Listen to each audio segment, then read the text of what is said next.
enrober la tête du petit, en tenant avec mon avant-bras tout son buste. Oup, le retourner, le mettre sur l'autre jambe. Et je vais prendre mon petit repère sur le sternum. Un doigt vers la pointe du sternum.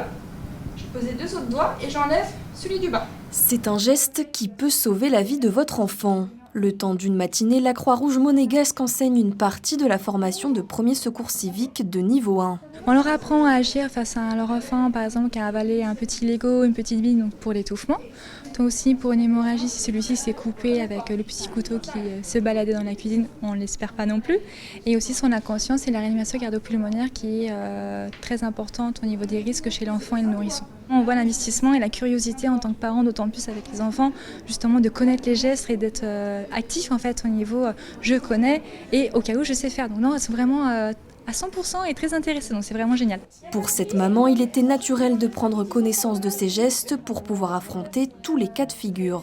On n'avait pas de formation premier secours à la maternité, il paraît que c'est en place depuis, mais donc on part d'une page blanche, donc on découvre un peu tout.